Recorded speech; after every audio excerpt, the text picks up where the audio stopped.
TRF அமைப்பு Lashkar e தய்யிபாவுடைய front அமைப்பு, அது அவர்களுடைய துணை அமைப்பு என்பது தெரியும். தாக்குதல் நடத்திய உடனேயே அந்த அமைப்பு வந்துட்டு நாங்க தான் தாக்குதல் நடத்தணும்னு சொல்லிச்சு. அந்த தாக்குதலுக்கு பிறகு பதிலடியாக இந்தியா நடத்திய தாக்குதலில் கொல்லப்பட்ட பலரும் லஷ்கர் இ தய்யிபா அமைப்பை சேர்ந்தவர்கள். அந்த அமைப்பை சேர்ந்தவர்களுக்கு நடந்த அந்த இறுதி நிகழ்வில் பாகிஸ்தானுடைய பிரதமர் உட்பட பலரும் கலந்து கொண்டார்கள். கலந்து கொண்டு இறந்தவர்களுக்கு அஞ்சலி செலுத்தினார்கள். அதுவும் சர்வதேச அளவில் ஊடகங்களில் பெரிதாக படங்களுடன் வந்தது. இவ்வளவும் தெரிந்திருந்தும் கூட அமெரிக்கா பாகிஸ்தான் அரசை இந்த பயங்கரவாதத்திற்கு பின்னணியில் நீ இருக்கின்றாய் என்று கண்டிக்கவில்லை என்பதுதான் முக்கியமானது. இங்க பெரிய ஒரு படுகொலையை செஞ்சுட்டு போன ஒரு அமைப்பை பயங்கரவாத அமைப்புன்னு தடை செய்யக்கூடிய அமெரிக்கா, அதற்கான ஆதாரங்களை எல்லாம் பெற்றுள்ள அமெரிக்கா, அதற்கு பின்னால் இருந்து இவர்களுக்கு ஆதரவளித்து செயல்பட அனுமதிப்பது பாகிஸ்தானுடைய ராணுவமும் பாகிஸ்தானுடைய அரசும் தான் என்பதற்கான ஆதாரங்கள் வெளிப்படையாக வந்த பின்னரும் பாகிஸ்தானை கண்டிக்காதது ஏன்? இப்படிப்பட்ட செயல்களில் நீங்கள் ஈடுபடக்கூடாது என்று சொல்லாது ஏன்? அமெரிக்காவினுடைய நலன் என்ன அப்படின்னா, அது இஸ்ரேலை காப்பாற்ற பார்க்குது. இஸ்ரேலுக்கு எதிராக இஸ்ரேலுக்கும் ஈரானுக்கும் நடந்த அந்த போரில் பாகிஸ்தான் ஈரான் பக்கம் போயிடக்கூடாது.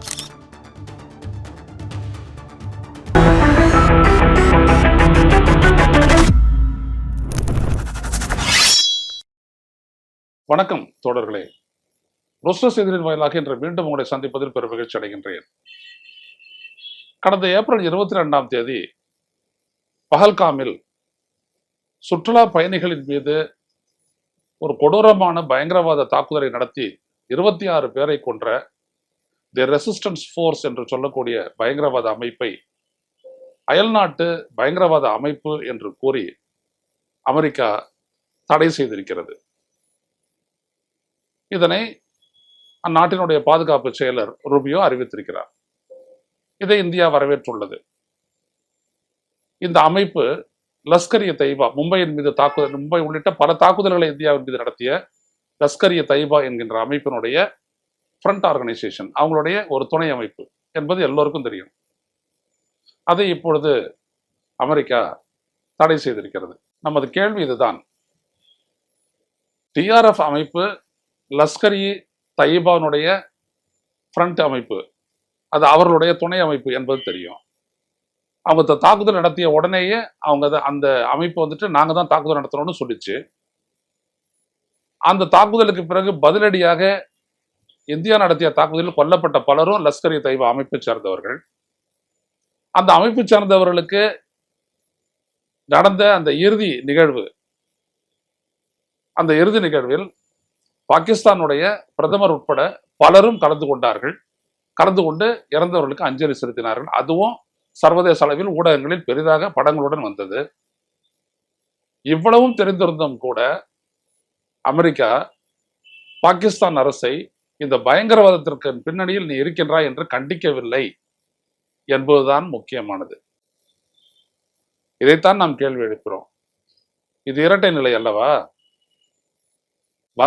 இங்க பெரிய ஒரு படுகொலையை செஞ்சுட்டு போன ஒரு அமைப்பை பயங்கரவாத அமைப்புன்னு தடை செய்யக்கூடிய அமெரிக்கா, அதற்கான ஆதாரங்களை எல்லாம் பெற்றுள்ள அமெரிக்கா, அதற்கு பின்னால் இருந்து இவர்களுக்கு ஆதரவளித்து செயல்பட அனுமதிப்பது பாகிஸ்தானுடைய ராணுவமும் பாகிஸ்தானுடைய அரசும் தான் என்பதற்கான ஆதாரங்கள் வெளிப்படையாக வந்த பின்னரும் பாகிஸ்தானை கண்டிக்காதது ஏன்?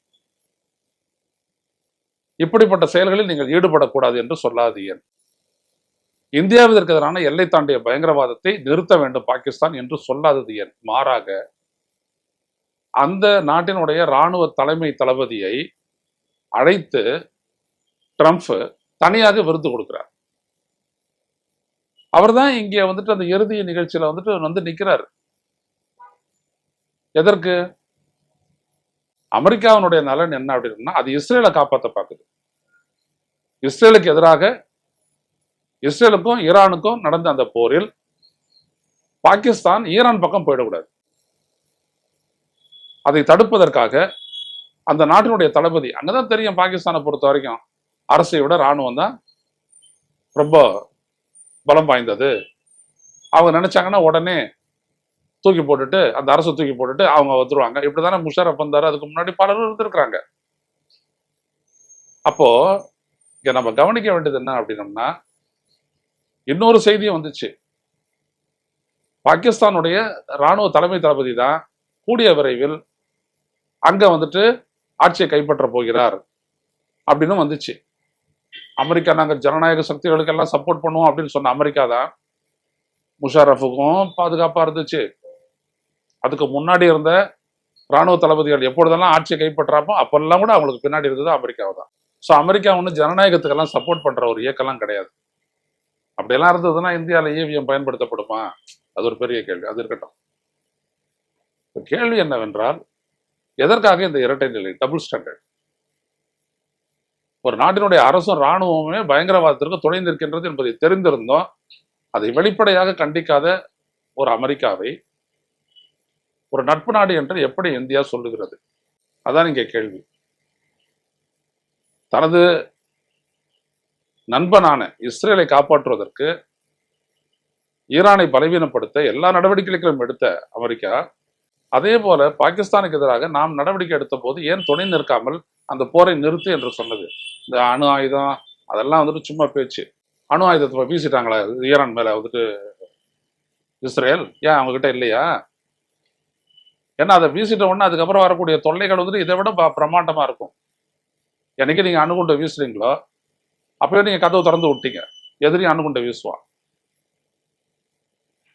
அப்படிப்பட்ட ஒரு நிலையில் அங்க என்ன பண்ணுச்சு இஸ்ரேல்? அத்தனை நாள் போர்ல கடுமையான தாக்குதலை பண்ணாங்கல்ல ஈரான். கடுமையான பாதிப்புக்கு உள்ளாச்சுல இஸ்ரேல். செத்தவங்க வந்துட்டு பல்லாயிரக்கணக்கானோர், ஆனா நல்லா குறைச்சி காட்டிட்டீங்க இஸ்ரேல்ல. அப்படிப்பட்ட ஒரு சூழல்ல இஸ்ரேலை காப்பாற்றுவதற்காக முன் வந்த போரிலேயே இறங்கிய அமெரிக்கா ஏன் இந்தியாவிற்காக பயங்கரவாதத்திற்கு எதிரான இந்தியாவினோட போரை ஆதரிக்கவில்லை?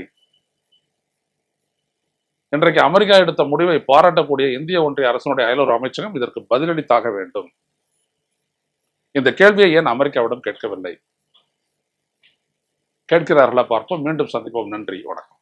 ஊடகம் கார்ப்பரேட் அரசியல்வாதிகளின் கைப்பாவையாக அடிமைகளாக இருந்தது போதும், இனி சாட்டை எடுத்து சுழற்றும் நேரம் வந்துவிட்டது. ஊடகம் பொதுமக்களாகிய உங்களுக்காக உங்களாலேயே இயக்கப்பட வேண்டும். ஊடக சுதந்திரத்திற்காக உங்களின் பங்களிப்பை இன்றே அளித்திடுங்கள்.